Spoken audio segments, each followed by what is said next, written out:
Hoy regresamos a casa después de un tiempo de retiro, que fue muy bonito, en el que todos fuimos edificados, todos vivimos en comunión, un tiempo de mucha alegría, de mucha edificación. Y pues vamos a seguir con la misma línea que hemos venido hablando desde hace ya meses, hablando hacia lo que vimos en el retiro. Y para el día de hoy vamos a hablar de un tema que es la gracia edificando en la sociedad. ¿Sí?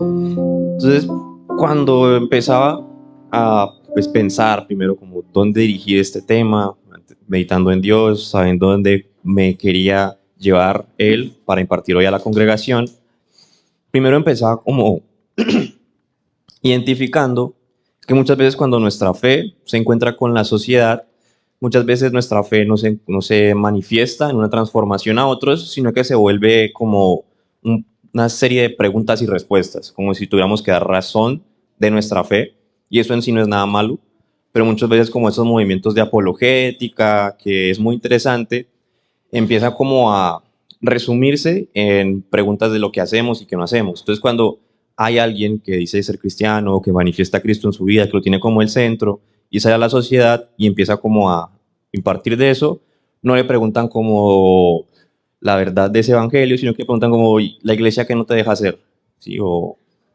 ustedes no van de fiesta, ustedes no puedes tomar una cerveza, ¿sí? Sí, sí, exacto. Entonces es un checklist como esto sí, esto no, esto sí, esto no, esto sí, esto no. ¿Sí? Entonces en el mejor escenario la persona después de hacer ese checklist puede decir, bueno, no está tan mal, voy a ir a la iglesia. ¿Sí? Pero no se produce como una transformación de verdad. ¿Sí? Porque el problema como de la transformación, de lograr edificar en la sociedad, pues no se va a basar en la serie de preguntas y respuestas, en el no puedo o puedo, ¿sí? Sino que ese problema de transformación es también un problema de valor, ¿sí? De que las personas le vean el valor a Cristo y no el valor al puedo o no puedo, ¿sí? Entonces partimos por esa parte.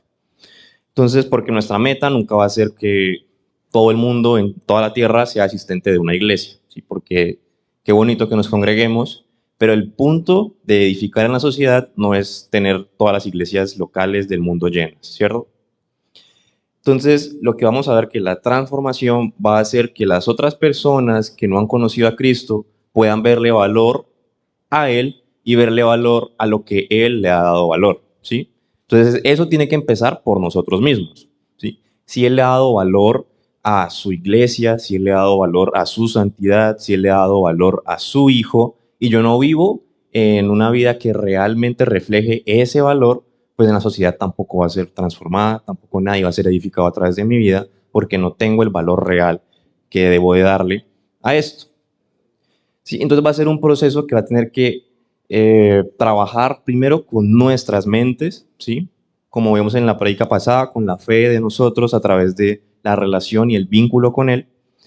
Y en esto nadie puede engañar a Dios, ¿sí?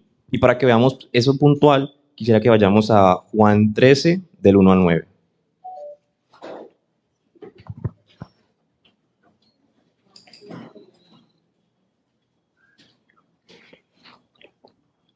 En este versículo, pues vemos como uno de esos tantos momentos de pronto la incredulidad de Pedro, bien intencionada, pero que uno termina diciendo, no entendía lo que estaba haciendo, ¿sí?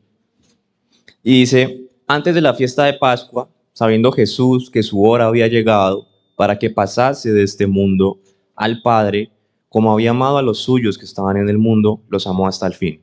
Y cuando cenaban, como el diablo ya había puesto en el corazón de Judas Iscariote, hijo de Simón, que le entregase, sabiendo Jesús que el Padre le había dado todas las cosas en las manos y que había salido de Dios y a Dios iba, se levantó de la cena y se quitó su manto. Y tomando una toalla se la ciñó. Luego puso agua en un lebrillo y comenzó a lavar los pies de los discípulos y a enjugarlos con la toalla con que estaba ceñido. Entonces vino a Simón Pedro y Pedro le dijo, Señor, ¿tú me lavas los pies? Respondió Jesús y le dijo, lo que yo hago, tú no lo comprendes ahora, mas lo entenderás después. Pedro le dijo, no me lavarás los pies jamás. Y Jesús le respondió, si no te lavare, no tendrás parte conmigo. Le dijo Simón Pedro, Señor, no solo mis pies, sino también las manos y la cabeza. ¿Sí? Entonces, estos son los momentos que uno dice, no entendiste nada. ¿Sí? Y con Pedro eso ha pasado muchas veces en el Evangelio, ¿no? Que Jesús, pues pasa la parte de que Jesús le dice, no te lo reveló ni carne ni sangre, y luego Pedro a los 5 minutos está diciendo, ten compasión de ti mismo, cuando está hablando de la cruz, y le dice, apártate de mí, Satanás. Entonces uno que Pedro tenía continuamente estos momentos en el que, en el que trataba como de mostrar que sabía, que entendía, ¿sí? Porque nadie más se atrevió a decirle, Jesús, a mí no me laves los pies porque yo soy indigno de ti, ¿sí? Ningún otro apóstol dice que dijera algo parecido. Entonces de pronto Pedro diciendo, es que yo sí estoy entendiendo lo que ellos no, tal vez. Pero en realidad Jesús no le compraba la mentira que estaba poniendo Pedro, que pronto para él era algo que él creía, ¿no? Que pues Dios tan santo, Jesús tan santo, el Hijo de Dios, ¿cómo me va a tocar a mí los pies? ¿Sí? Pero Jesús veía a través de eso y Jesús conocía la mente y lo que Pedro le estaba dando valor en ese momento. Entonces, en esto de lo que le damos valor realmente en nuestra vida, nosotros no podemos esconderle a Dios las cosas que de verdad le hemos dado valor en nuestra vida y las cosas que no le hemos dado valor, ¿sí? Si yo digo que yo vivo por la verdad de Dios, pero no veo el valor en la iglesia, no le veo el valor a mi hermano que está sentado al lado mío, pues realmente no le estoy dando valor a lo que le da valor, ¿sí? Yo puedo decirlo de palabra, pero Dios va a ver a través de eso, ¿sí? Entonces, aquí llegaba, cuando construía la palabra, inmediatamente a la conclusión de todo lo que vamos a hablar, que la sociedad es transformada por mentes gobernadas por el espíritu, ¿sí? Esa va a ser la conclusión de hoy. Entonces vamos a ahondar en esto. Y estos últimos, yo creo que semanas, pues me he interesado en dos cosas. Mucho al menos, o que me parecen interesantes en mi tiempo libre. Una son como los coritos viejitos, ¿sí? Como empezar a escuchar otra vez Dani Berríos, ¿cómo es? Juan Carlos Alvarado, sí, porque es que música chévere, sí, son muy buenos. Sí, a mí me gusta más que el worship, esos, al menos. Pero bueno, entonces la segunda que he estado pasando estas semanas, que sí tienen que ver con la palabra de hoy,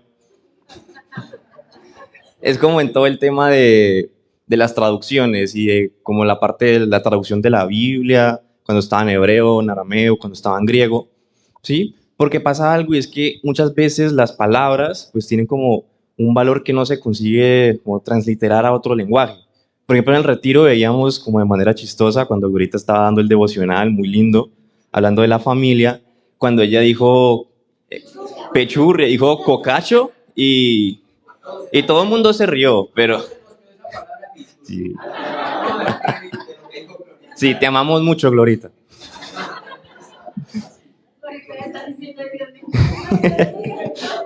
Sí, pero eso nos muestra que a nosotros nos daba mucha risa eso, pero los pastores que eran de Guatemala no entendían nada de lo que estaban. Digo, ¿por qué están riendo? ¿Qué significa eso?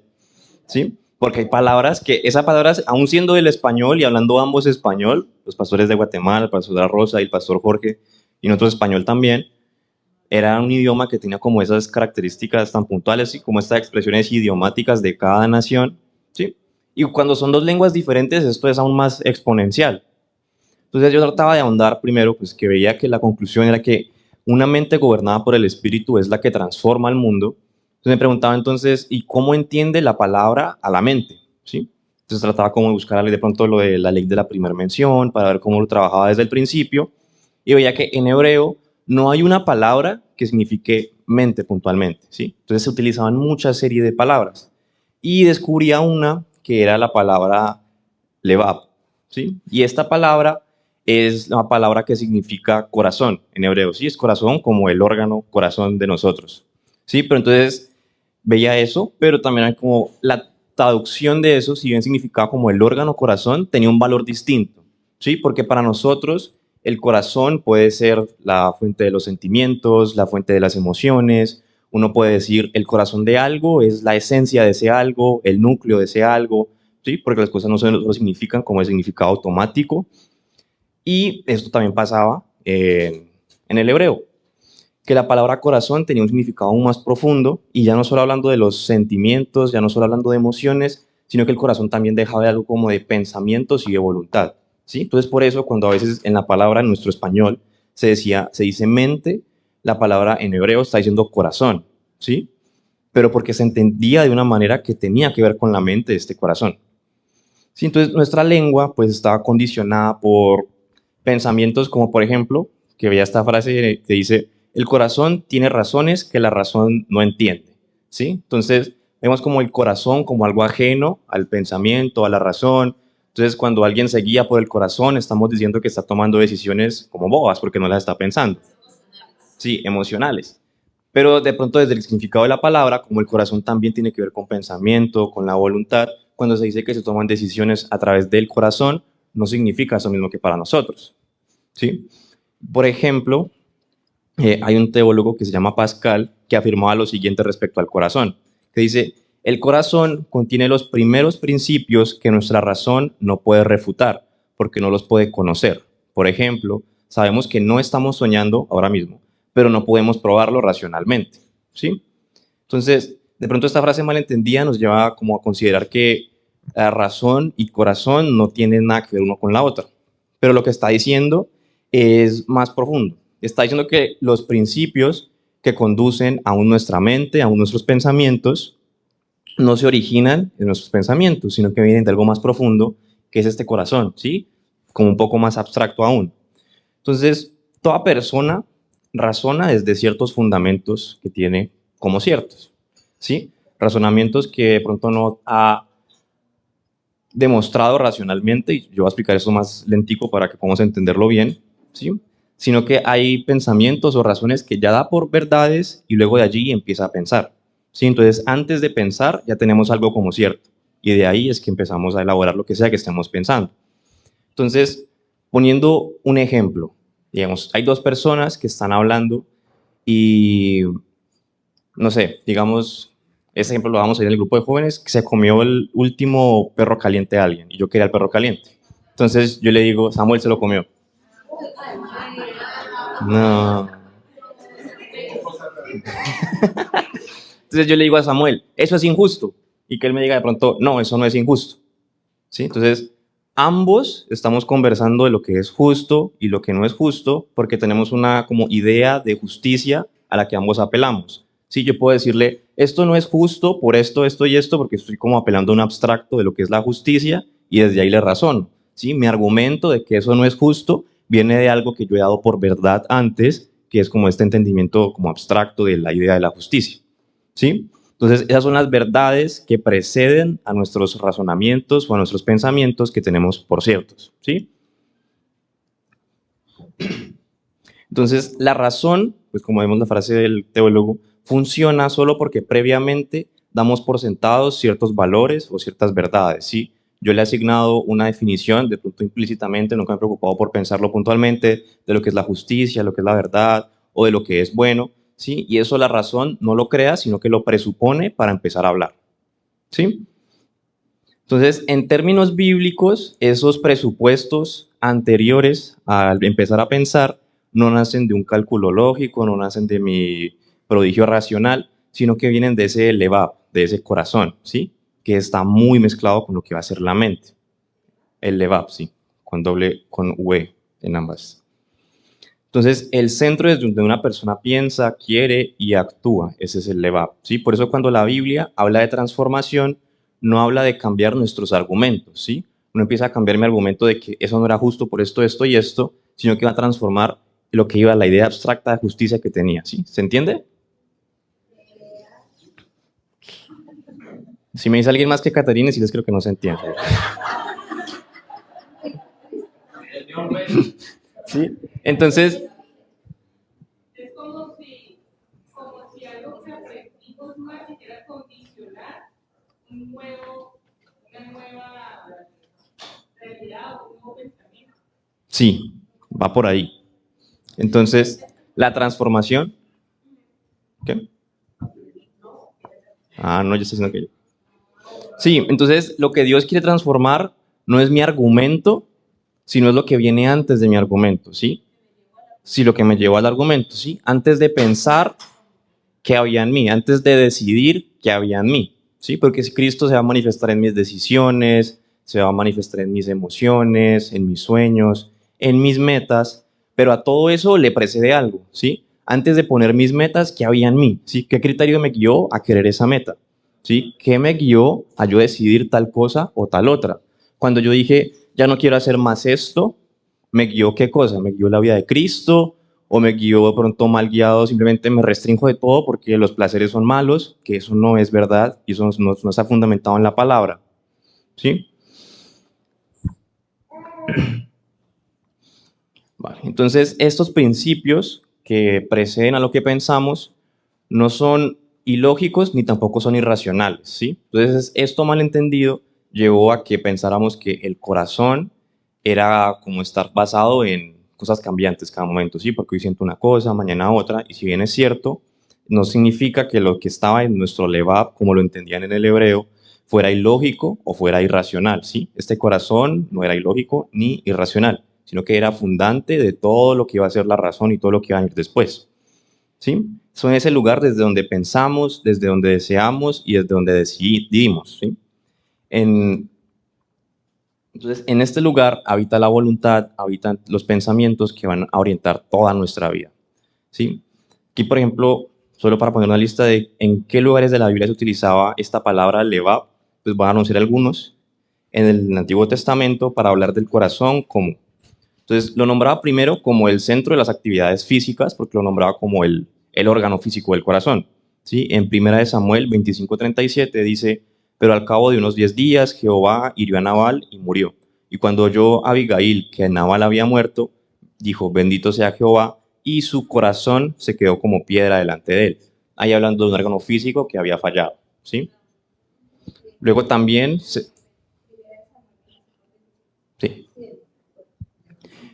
Entonces también se utiliza el corazón o esta palabra puntual, leoab, como el centro o como el núcleo de algo, ¿sí? En Deuteronomio 4:11 dice, y el monte ardía en fuego, hasta en medio de los cielos, con tinieblas, nube y oscuridad. ¿Sí? En otras palabras, así como el centro del monte o el núcleo del monte, y está hablando del corazón como núcleo, ¿sí? En Proverbios 24:12, hablando del lugar donde residen las intenciones, dice lo siguiente, porque si dijeres, ciertamente no lo supimos, ¿acaso no lo entenderá el que pesa los corazones? Ahí hablando del Levab, él guarda tu alma, él sabe y dará al hombre según sus obras. ¿Sí? Ciertamente no lo supimos, está hablando de, no lo entenderá, como donde residen mis intenciones. En el Salmo 25:17 dice, las angustias de mi corazón se han aumentado, sácame de mis congojas. Ahí habla de el corazón o de este concepto como el lugar donde se origina la sensibilidad, donde el lugar donde se reciben las emociones, que es como nuestro entendimiento de lo que es el corazón, como algo empático, algo emocional, donde está el amor, donde está la queja, donde está la tristeza. ¿Sí? En Job 31:7 dice, si mis pasos se apartaron del camino, si mi corazón se fue tras mis ojos y si algo se pegó a mis manos. Entonces aquí está hablando del corazón, cuando dice, si mi corazón se fue tras mis ojos, está hablando del corazón como la fuente de los deseos de las personas también. Entonces cuando yo no quiero o quiero algo, viene por un deseo de mi corazón. También en el Salmo 90:12 dice, enséñanos de tal modo a contar de nuestros días, que traigamos al corazón sabiduría. Entonces está hablando de este corazón como un centro de la razón, como un centro de los pensamientos, hablando de sabiduría. ¿Sí? En Ezequiel 11:19 dice, y les daré un corazón y pondré un espíritu nuevo dentro de ellos, y quitaré el corazón de piedra de en medio de su carne, y les daré un corazón de carne. Hablando de que el corazón es el origen también de la voluntad. Entonces todo esto es como para que podamos darnos como una pincelada de lo que tiene que, de qué significaba la palabra corazón puntualmente en este lenguaje hebreo. ¿Sí? Entonces, si somos hábiles al ver todo lo que está hablando aquí, vemos que esta palabra corazón está intrínsecamente relacionada con algo que hemos venido hablando ya hace varios días, que es el alma, ¿sí? Como el centro de mi voluntad, como el centro de mis decisiones, de lo que me lleva a guiarme, como lo explicaba el pastor Jorge durante el retiro, ¿sí? Entonces, esto que apuntaba al alma tiene valor en que el corazón o el levab va a poner en perspectiva de qué estamos siendo alimentados, ¿sí? De qué hay en el centro de nuestros corazones, ¿sí? Antes de pensar que estamos pensando, qué hay allí en ese lugar que es nuestro corazón, para saber luego cómo decidimos, cómo vivimos, ¿sí? Qué principios, qué valores, qué criterios me están llevando a vivir mi vida como la tengo hoy, ¿sí? Salomón conoció esto en su sabiduría cuando dijo en Proverbios 4, del 20 al 23, que podemos proyectar, 4 del 20 al 23.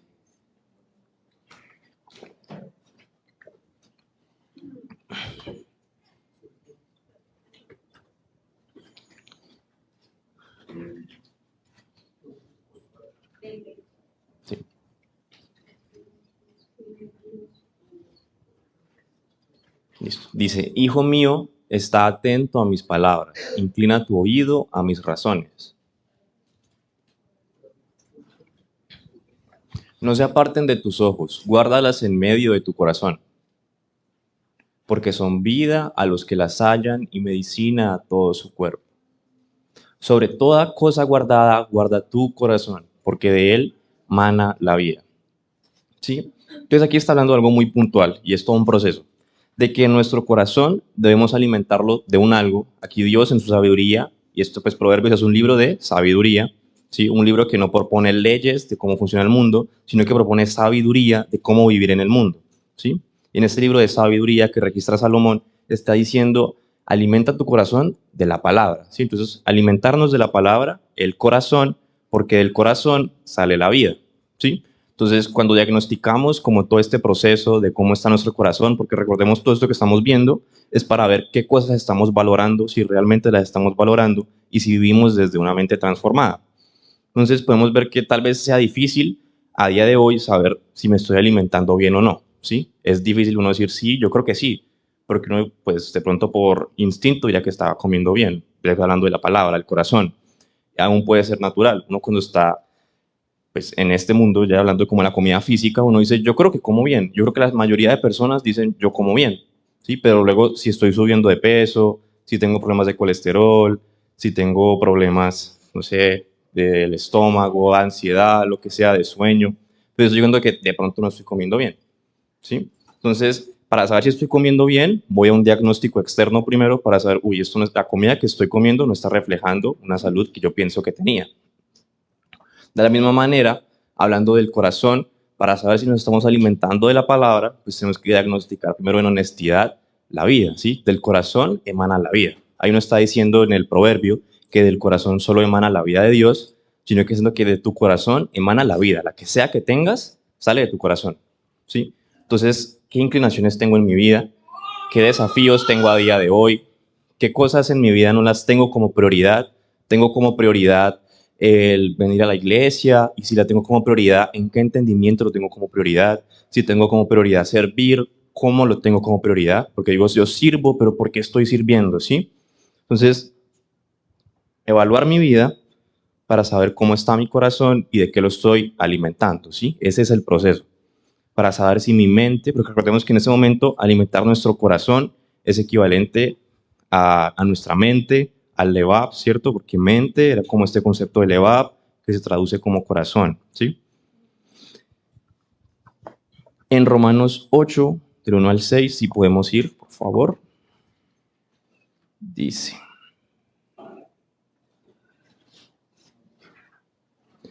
ahora, pues, ninguna condenación hay para los que están en Cristo Jesús, los que no andan conforme a la carne, sino conforme al Espíritu.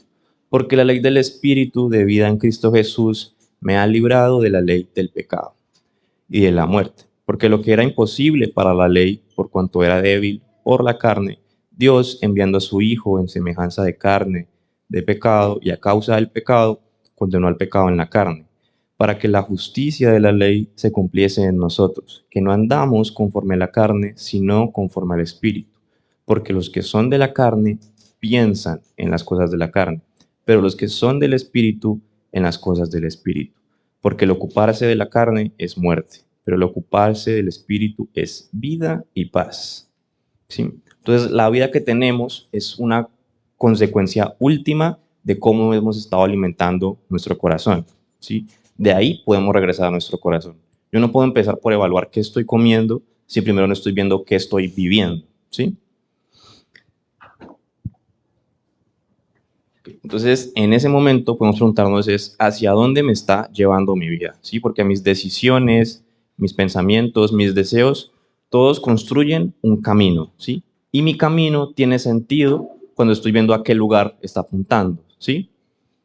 Cuando yo voy por la calle o algo, tiene sentido que yo esté allí por el lugar puntual al que estoy yendo, ¿sí? Si estoy yendo al aeropuerto y agarro la Calija Mundi, pues mi camino no tiene sentido en razón a mi destino.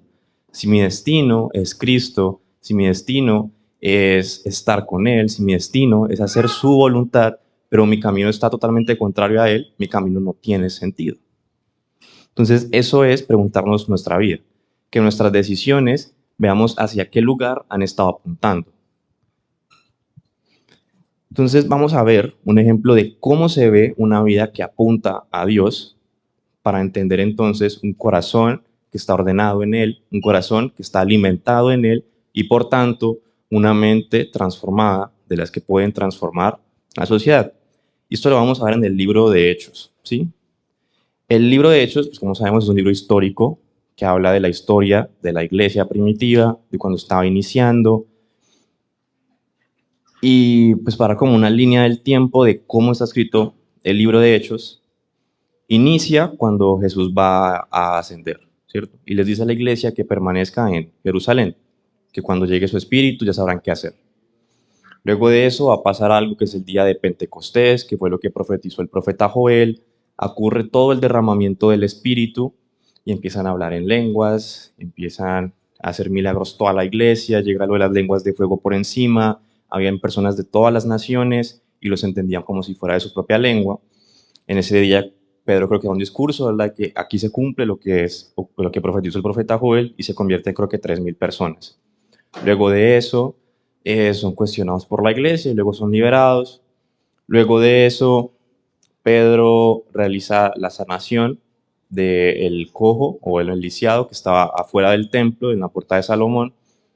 Y luego pues, la persona que Pedro cura entra a la iglesia y empieza a orar. Entonces todo el mundo se dio cuenta de ese milagro, porque además era un señor que llevaba enfermo 40 años, el que dice la palabra o algo así. Entonces luego de eso Pedro y Juan lo llevan al concilio de los maestros de la ley, les dicen que dejen de predicar en el nombre de Cristo. Ahí luego, después de ese evento, llega Gamaliel y les dice que tal profeta llegó, llamó a tantos, luego creo que dice que murió o algo y se disipó todo. Luego llegó el otro, pasó lo mismo y se disipó todo. Pero ahí si estamos peleando, si nos encontramos luchando en contra de Dios, dice Gamaliel, al pueblo. Eso es como una gran pincelada del primer escenario de Hechos. Luego vemos la historia de cómo administraban las finanzas la congregación primitiva, que cada persona vendía todo lo suyo y lo entregaba. Primero hablan de que Bernabé vendió todos sus bienes y lo entregó a la iglesia. Y luego vemos la historia de Ananías y Zafira, quienes venden un terreno que tenían y luego dan no todo el valor, sino que dan solo una parte de lo que era el valor y dicen entregamos todo nuestro dinero, tal vez por quedar bien, y pues murieron. Luego en los Hechos ocurre el encarcelamiento y la liberación de los apóstoles, cuando a Pedro y a Juan los encarcelan por realizar milagros, por predicar en el nombre de Cristo, y un ángel los libera de la prisión y pareciera que los hace invisibles porque el guarda que estaba allí dice que nadie ha salido de acá, la puerta está cerrada y Pedro y Juan se encontraban en el templo adorando y enseñando. Luego está el nombramiento de los diáconos, cuando se nombra a Esteban, y luego está el martirio de Esteban por falsos testigos que lo acusan a él de blasfemar en contra de Moisés, de blasfemar en contra de Dios. Y luego es allí, en ese punto del martirio de Esteban, que inicia la persecución de la iglesia de manera amplia, ¿sí? Y también ahí pues empiezan a ver los orígenes de Saulo, que después sería Pablo. Todo esto es porque vamos a ver cómo una vida gobernada por Dios a través de la iglesia en ese momento transformaba a la sociedad y también cuál era la respuesta de la sociedad, ¿sí? Entonces vamos a Hechos 2, del 43 al 47. Que aquí vamos a ver un ejemplo de corazones que han sido de verdad dirigidos por Dios, por todo lo que hablábamos, ¿no? Por un corazón dirigido por Dios, porque sí, del 43 al 47. Un corazón que es dirigido por Dios es un corazón que logra ser dirigido porque ha sido alimentado de la palabra, como veíamos en el libro de Proverbios, ¿sí? Y también vamos a ver entonces la vida que emanaba de estos corazones. Y dice, y sobrevino temor a toda persona. Y bueno, esto es en el contexto del día de Pentecostés, ¿sí? ¿Recuerdan todo lo que hablamos ahorita cuando se derrama el Espíritu en la iglesia? Y dice, y sobrevino temor a toda persona, y muchas maravillas y señales eran hechas por los apóstoles. Todos los que habían creído estaban juntos y tenían en común todas las cosas, y vendían sus propiedades y sus bienes, y los repartían a todos según la necesidad de cada uno. Y perseverando unánimes cada día en el templo partiendo el pan en las casas, comían juntos con alegría y sencillez de corazón, alabando a Dios y teniendo favor con todo el pueblo. Sí, ahí vemos impacto en la sociedad. Y el Señor añadía cada día a la iglesia los que habían de ser salvos. ¿Sí? Entonces, el impacto de la iglesia en la sociedad primero, vemos que no era por la iglesia, sino que era por Dios, porque era Dios el que añadía cada día a las personas que iban a ser salvas. ¿Sí? Y en esto, pues yo sacaba como de pronto algunas cosas puntuales que veía que tenía la iglesia en este momento en que sus corazones eran dirigidos por Dios. ¿Sí? De esto de que hablábamos de diagnosticar hacia qué dirección me está apuntando mi vida, pues aquí vemos a qué dirección estaban siendo apuntado a su vida de la iglesia en ese momento a través de acciones puntuales. La primera era de que permanecían unánimes. La segunda era que perseveraban juntos. La tercera, que compartían en el templo y en las casas, vivían en alegría y en sencillez, vivían alabando a Dios y tenían favor con todo el pueblo. ¿Sí? Entonces, este día de Pentecostés, pues que marcó un inicio dentro de la iglesia en ese momento, mostraba vidas rendidas a Dios y que ahora lo expresaban en el gobierno absoluto del Espíritu de Dios. ¿Sí? Aquella palabra alimentaba indiscutiblemente los corazones de la iglesia y lo mostraban a través de esto, a través del permanecer juntos, del perseverar, del compartir en el templo, en la congregación, pero también de compartir en las casas, de vivir en alegría y en sencillez, vivían alabando a Dios y favor con todo el pueblo. ¿Sí? Entonces ahí vamos a empezar a ver mi vida cómo está en razón a la dirección que apunta, ya que hay pues diagnósticos saludables que podemos realizar. Primero, permanezco unánime con la congregación, con la iglesia local, con la iglesia global. Sí, tengo riñas con mis hermanos en la fe, eso deja de ver que hay algo mal en cómo me estoy alimentando, si hay división, si hablo mal de las personas a las espaldas, si estoy cargado aún, aunque no lo exprese, deja ver que hay algo mal, ¿sí? Si no le tengo importancia a poder perseverar con la congregación local, con la iglesia global, para el propósito de Dios, hay algo mal en mí. Si no le veo el valor real de servir, que es colaborarle a Dios, no a mí, no a mi iglesia, sino a Dios. Compartir en el templo y en las casas, ¿sí? Si mi tiempo se parte exclusivamente en la iglesia, pero en mi casa nada se habla de Dios, si yo no le ministro de Dios a mis hijos, a mis papás, a mis hermanos, hay algo que está ocurriendo.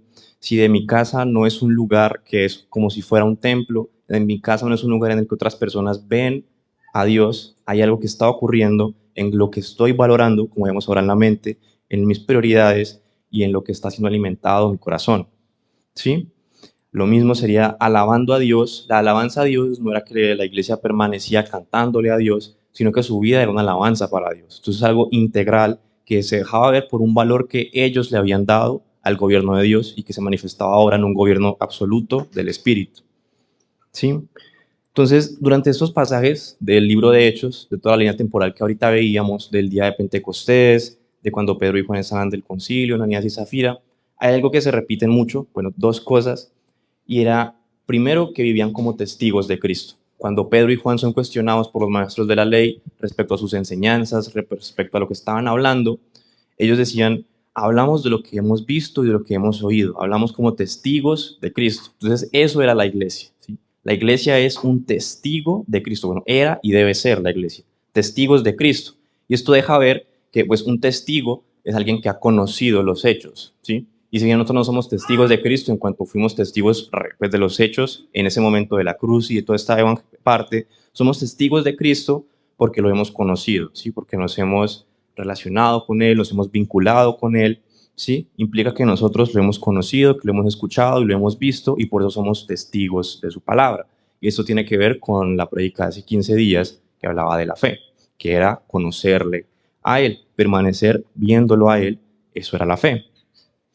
Y otra cosa que nombran mucho durante toda esta parte era el vivir en unidad, ¿sí?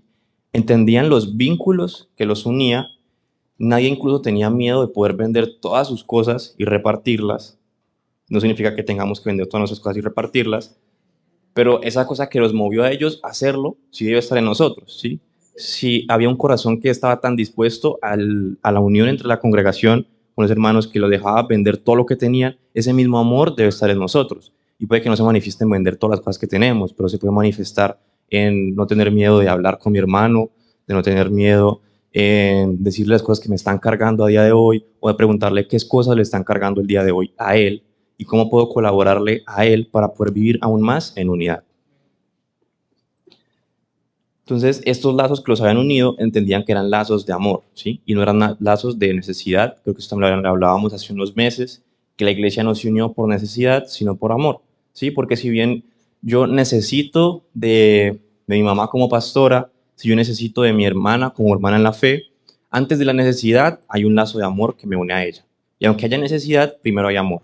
Y lo que define ese lazo es el amor, claro, porque yo necesito del cuerpo de Cristo, pero antes de la necesidad está el amor por el cuerpo de Cristo. Entonces lo que me une es el amor y no la necesidad, ¿sí? Esto es la misma misión que Jesús le había encargado a la iglesia, el ser testigos, el vivir en unidad. Porque esto implicaba el ser luz para el mundo, que es lo que estamos hablando de edificar a la sociedad, ¿sí? Ellos estaban siendo levantados para glorificar al Padre a través del derramamiento del Espíritu, de obras que no tenían sentido que pudieran pasar. Por ejemplo, cuando Pedro predicaba, los maestros de la ley decían, este no viene del vulgo, ¿cómo habla así? ¿Sí? Cuando Esteban, antes de ser martirizado, todo el discurso que Esteban da es impresionante lo que él está hablando en ese momento, cuando habla de Moisés, de la historia de Israel, cuando habla de Egipto, antes de ser martirizado.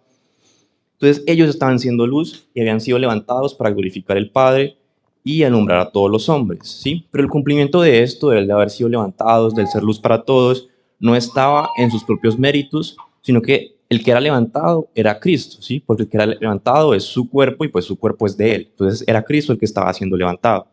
Y esto lo hablaba en la palabra y también lo nombraba ahora mi mamá en la oración por las ofrendas, de pues que sabemos que en el Antiguo Testamento hay una historia de cuando el pueblo empieza a quejarse con Moisés y dice, en Egipto teníamos comida, en Egipto teníamos provisión y nos trajeron a un desierto a morir. Entonces llegan unas serpientes que los empiezan a picar a todos, ¿sí? Pues los envenenan y Dios le manda a Moisés que haga una estatua de una serpiente y que todas las personas que hayan sido picadas por esa serpiente, hayan sido mordidas, al ver a esa estatua iban a ser sanadas. Y luego Jesús en su ministerio, en Juan 3, del 14 al 15, vuelve a retomar esta historia para hablar algo puntualmente de él. Danielito, puedes poner Juan 3, del 14 al 15. Que esto lo dice Jesús en conversación con Nicodemo, ¿sí?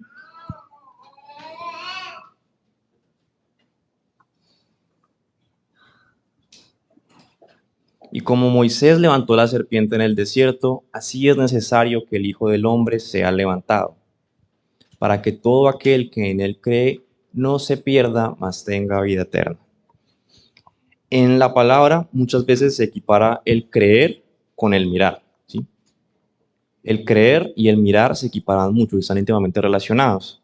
Dice que como la serpiente fue necesario levantarla para que todas la vieran, ahora el Hijo del Hombre debe ser levantado para que todas lo vieran y en el verlo, creer en él, ¿sí? Entonces la iglesia, al verlo, cree en él y por lo mismo también es levantado, porque el Hijo del Hombre es levantado y nosotros como su cuerpo levantados con él, ¿sí? Pero la cabeza siendo él, para que todo hombre que vea a este Cristo manifestado a través de la iglesia, crea en él, ¿sí? Que eso lo veíamos cuando hablábamos hace unos meses también de la plenitud de Cristo, y que la plenitud de Cristo, él escogió que fuera manifestada a través de su iglesia. Entonces su iglesia está encomendada con la tarea de ser su plenitud.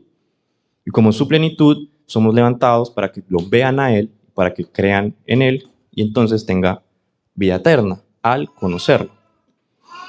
Entonces, aquí podemos volver a hablar de la fe de la que hablábamos hace 15 días, ¿sí? No en una definición de fe, sino en la función de la fe como acto de verlo a él, ¿sí? De elegir levantar la mirada y de no perdernos, de elegir verlo a él sin importar qué tenga delante, ¿sí? Entonces, la labor de la iglesia como luz que estaban siendo en ese momento la iglesia en el libro de los Hechos, cuando vivían como testigos, cuando vivían en unidad, va a ser asistir a los demás, colaborando con el propósito de Dios, a que puedan levantar sus cabezas y ver que el Hijo del Hombre ya fue levantado, ¿sí? Nosotros no levantamos a Cristo porque Cristo ya fue levantado, pero lo que hacemos es colaborar con que las personas puedan alzar la cabeza y verlo a Él, ¿sí? Porque cuando hablamos de las cosas que Él le da valor, yo no voy a poder transmitirle a alguien el valor que Él le da a las cosas, ¿sí? El valor que Él le dio a su iglesia, yo no puedo regalárselo a otra persona, ¿sí? O como cuando hablábamos de las vírgenes, yo no puedo darle mi aceite a otra persona, para que esté allí. Entonces nosotros no les damos el valor, sino que el valor ya lo tiene Él.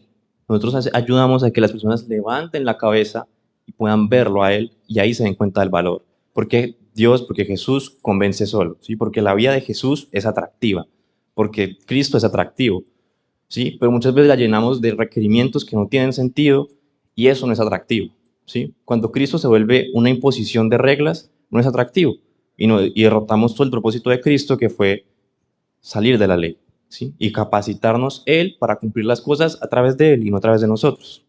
Entonces, asistir en que puedan levantar la cabeza y ver que el Hijo del Hombre ya fue levantado y podemos verlo ahora, ¿sí? El problema de una mente que no ha sido renovada o de que no es gobernada por el Espíritu es que vive en esclavitud, vive en insuficiencia y vive en confusión, ¿sí? Que nos tiene viendo todo el tiempo hacia abajo. Y cuando vemos siempre hacia abajo, nos convencemos de que nuestros pies son todo el mundo que podemos ver y nuestro camino es el único camino que podemos caminar, porque solo estamos viendo hacia abajo. Entonces solo existe un camino, que es el que tengo acá, y no logro ver hacia arriba, porque cuando veo hacia arriba, veo que había todo un plano que no estaba viendo, y cuando veo que todo ese plano que no estaba viendo, veo las cosas que Él le ha dado valor, lo veo a Él, y ahí es cuando empieza lo que Pablo hablaba, que puedo tomar las cosas por basura, las que antes consideraba como ganancia, porque Él no solo dice que ahora todo no me importa, sino que habían cosas que de verdad me importaban, ¿sí? El ser fariseo de fariseos, hebreo de hebreos, circuncidado al octavo día, todo eso Él dice, en un tiempo lo tuve como ganancia, pero ahora ya no es, ¿sí? Entonces es lo mismo, y cuando nuestros ojos son levantados de nuestros pies, vemos que vean cosas que realmente tenían un valor y que no estábamos viendo que tenían ese valor. Entonces, al dejar de ver nuestro camino como el único camino, al levantar la cabeza, podemos ser conscientes, ¿sí? Conscientes de lo que tengo alrededor, de lo que antes no veía, ¿sí?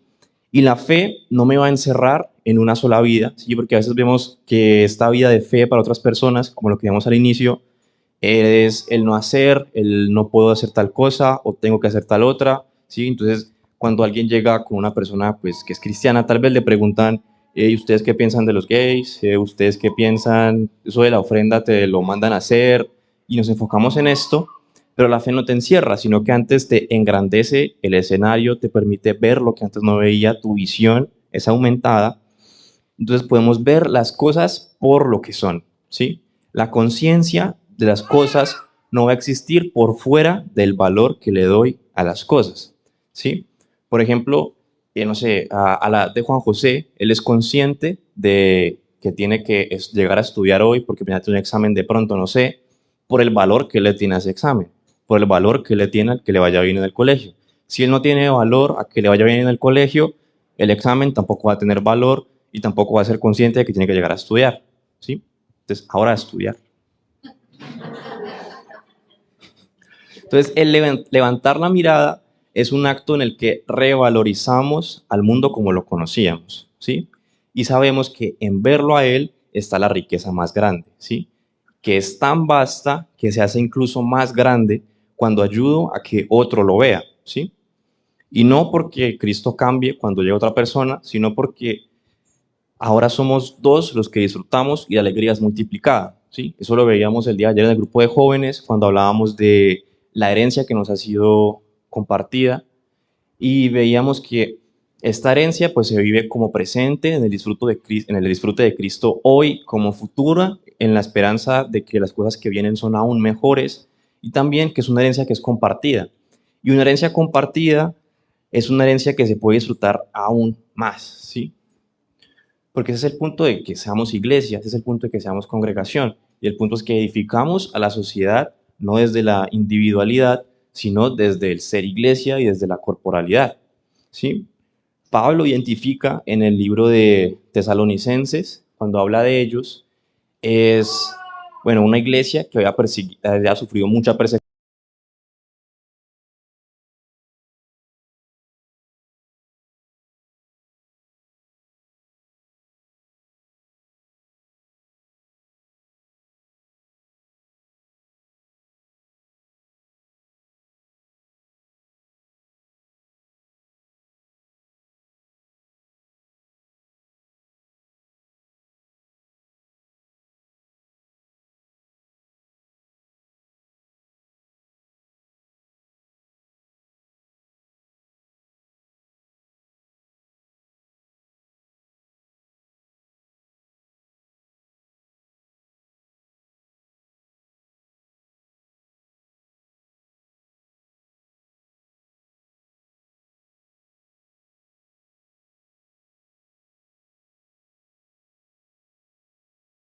decirlo es que abunden más y más en Él.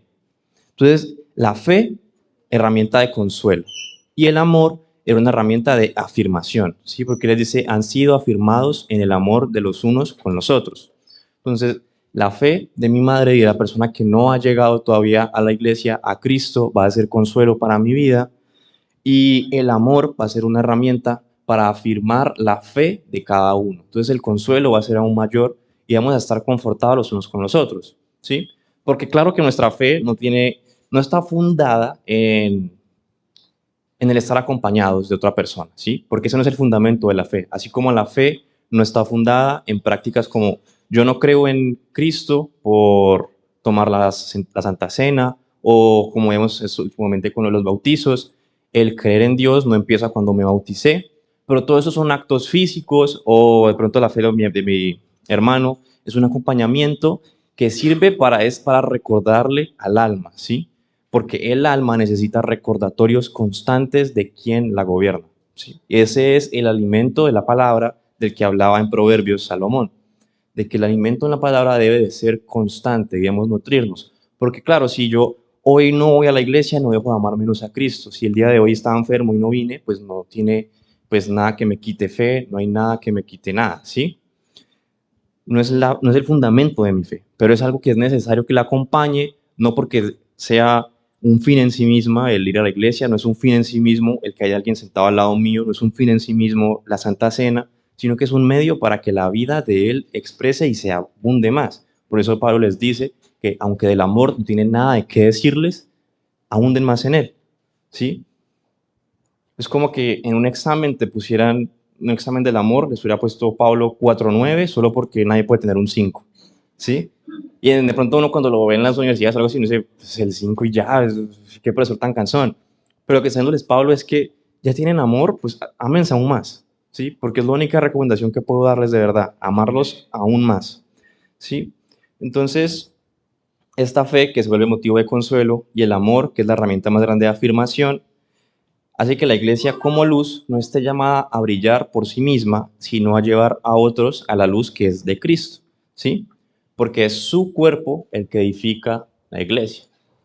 Y su cuerpo es Él, no soy yo, ¿sí? Cuando el cuerpo de Cristo lo hacemos como si fuera nuestro, entonces el cuerpo de Cristo es la iglesia y luego ya no tiene nada que ver con Cristo porque el cuerpo es de nuestra propiedad, pues dejamos de ser luz, porque iluminamos solo en nuestras propias vidas y ya no llegamos a la vida de Cristo, sino que llegamos a la vida de David, a la vida de Ingrid, a la vida de Juan José, ¿sí? Entonces, como iglesia debemos de plantarnos en poder edificar a la sociedad a través de un alimento que estamos recibiendo en nuestro corazón, un alimento selecto, un alimento que es sano y saludable, para que nuestro corazón esté gobernado por Él y un corazón gobernado por Él pueda reflejar su luz, ¿sí? Pueda ayudar a otros a levantar la mirada y ver que Cristo ya ha sido levantado para que todo que lo vea, crea, ¿sí?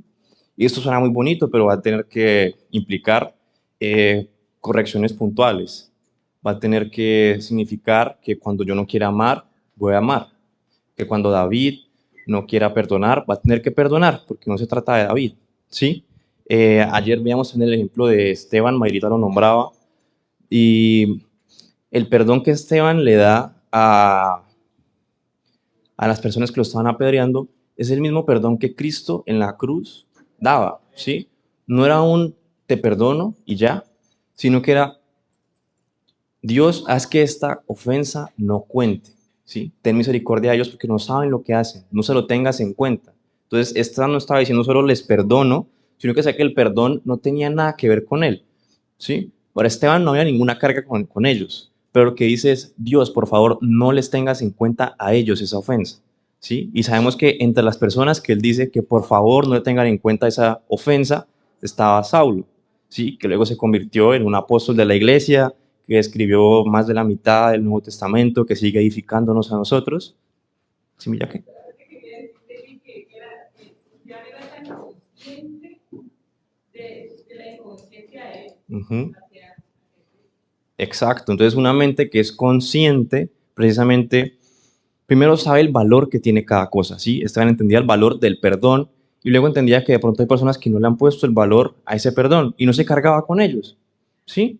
Entonces no había ninguna razón de que él les dijera, los perdono, porque ya estaba el perdón de él, ya estaba implícito, porque sabía que no le habían visto el valor y eso estaba bien, porque sabía que el valor que le había puesto al perdón se dirigiera hacia Dios, ¿sí? Entonces le decía, cancela su deuda con ellos, ¿sí? La deuda de ellos no es conmigo, la deuda de ellos es contigo, cancélala.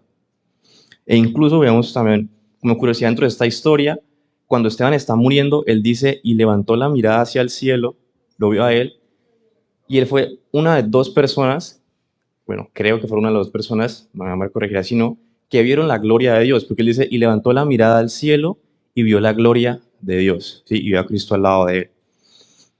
En la Biblia se narra de pronto la historia de Moisés, cuando Moisés le dice, permíteme verte, y él le dice, no, no te dejaré ver porque nadie puede verme, también por el pacto en el que se encontraba, y le dice, pero pasaré mi gloria sobre ti, ¿sí? Y vas a ver la espalda de mi gloria. Entonces Moisés vio una imagen incompleta que Esteban, en su acto de poder verlo a él y de perdonar a los que lo estaban apedreando en ese momento, logra ver la gloria de Dios, ¿sí? Una gloria que Moisés vio incompleta, Esteban vio la imagen completa, ¿sí? Entonces la iglesia, como testigos de Dios, estamos viendo de que ya no se conformaban con una imagen incompleta que pudo llegar a tener Moisés en esa época en el antiguo pacto, sino que ahora veían la imagen completa. Y al ver la imagen completa de la gloria de Dios, podían saber que la deuda no estaba en ellos. Entonces no pedían perdón por las ofensas a ellos, sino que pedían que le cancelara la deuda a Dios. ¿Sí? Entonces, como iglesia, al ser luz, estamos llamados a eso, a saber que la imagen completa se nos hizo accesible y que ahora podemos verlo a Él y llevar a otros a que lo vean a Él, porque también está accesible para ellos, ¿sí? Entonces, la gracia que nos ha sido dada como medio para edificar a Dios, a la sociedad, va a tener su valor en cuanto podamos ayudar a otros a que vean su valor, ¿sí? Porque de nada sirve que yo tuviera aquí de pronto que mi termo fuera hecho de plata totalmente y sería costosísimo. Pero si yo no sé que es de plata, nadie sabe que es de plata, bien podría no ser de plata, ¿sí? Entonces cuando llegamos a otros a poder alzar la mirada y a revalorizar las cosas, es cuando podemos edificar a otros en sociedad y edificarnos a nosotros a través de la fe de ellos y afirmarnos a través del amor que le tenemos unos a los otros, ¿sí?